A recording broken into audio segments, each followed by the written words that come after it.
Officer, this Krogan is part of a secret Spectre task force. Operation Fire Cobra Claw. Operation Fire Cobra Claw? That's right. I can take it from here.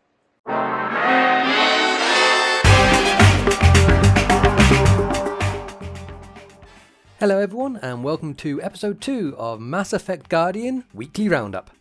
A weekly podcast where we read the main events and side stories, then chop them up into bite-sized pieces for you to listen to. That way you can always stay up to date with what's been happening within the Mass Effect Guardian universe. Pro tip: if you find yourself enjoying these stories we report upon, I implore you, please visit the original roleplay. I promise you, it is a bazillion times more satisfying. More satisfying than James Talon's inevitable arrest.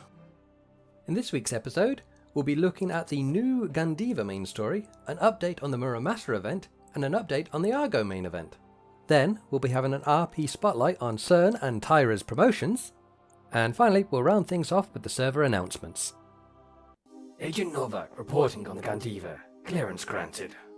With the galaxy declining into war, the crew of the SCV Gandiva are tasked with gathering intelligence on the opposing factions, the largest of which being the Terminus Confederacy.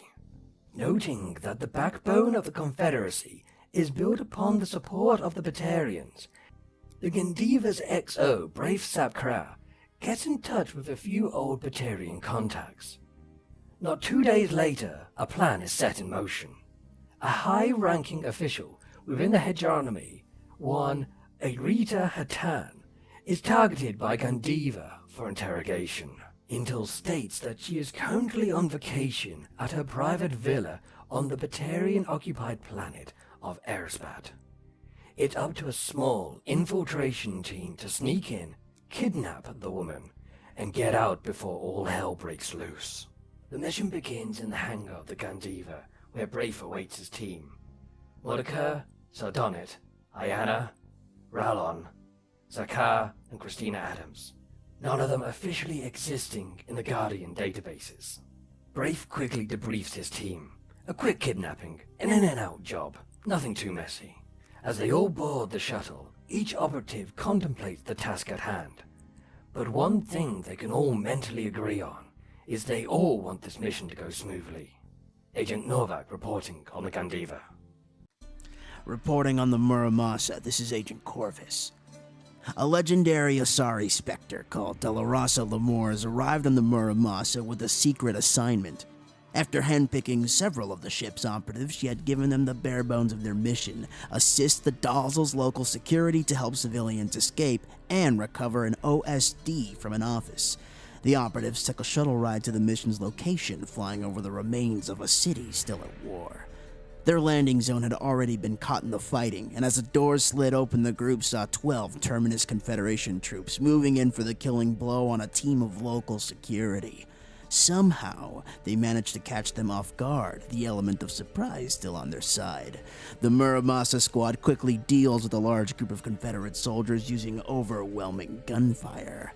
Now that the landing zone had been cleared of hostiles, they met with Sergeant Buriso, de facto leader of the remaining security forces. She pointed them north, into no man's land, the direction of their objectives. The team discussed their next action, and after Helnea asked several good questions, CERN took command and requested a scan of the area from the Muramasa, and the teams split into two. Reporting on the Muramasa, Corvus out. Ewan Tanis, reporting on the events of the ISS Argo. After weeks of hard training at the Initiative's lunar base, those lucky enough to graduate head on over to Ark Hyperium, where they will be put into a deep sleep whilst travelling to the Andromeda Galaxy. After 550 years in stasis, the Hyperion's captain, Arthur Digby, is awakened to grim news. The Ark caretakers have all been killed. Hyperium is off course, and the ship is on a collision course to a gigantic mass of dark energy. Frantically, Digby wakes the Argo crew and assigns them their stations. The Argo staff and engineers are ordered to the bridge. The science personnel are dispatched to the atrium, where they are to study the strange dark energy construct, whilst the medical and tactical teams remain in Cryobay on high alert. Tactical doesn't remain there for long, however, as the human pathfinder Garat Torres summons them to the airlock to perform an EVA repairs on the Ark's offline maneuvering thrusters. I'll let you know more when I hear about it. Tannis out. In this week's RP Spotlight, we'll start with CERN's promotion to Captain. In a press release about his promotion, CERN said that he was thankful to Emerson. He was surprised and wasn't fully expecting it. But one thing he did know, he was going to do his best to uphold the position of Captain and work hard with the crew of the Muramasa.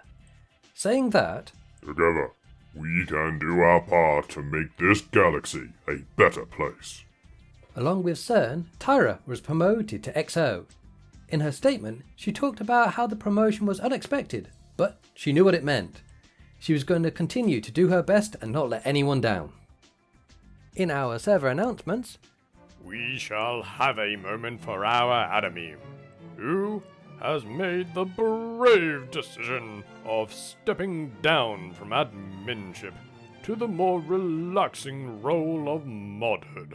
Speaking of mods, Wild has taken up the mantle as our server's latest mod, and Anti has grasped the reins to become our newest GM.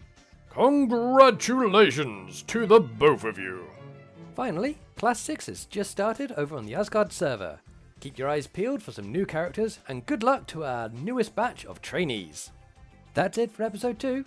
I want to say a huge thank you to our admins, mods, and GMs for all the hard work they continue to do for us all. I want to thank our reporters and presenters on this episode, Wild and Master Ninja, and to Dino and Fallout for letting me use their characters in our RP Spotlight. Finally, I'd like to thank you all for listening. You've been a jolly good audience. I thank you. I'm Hamwich, and this has been RP Roundup.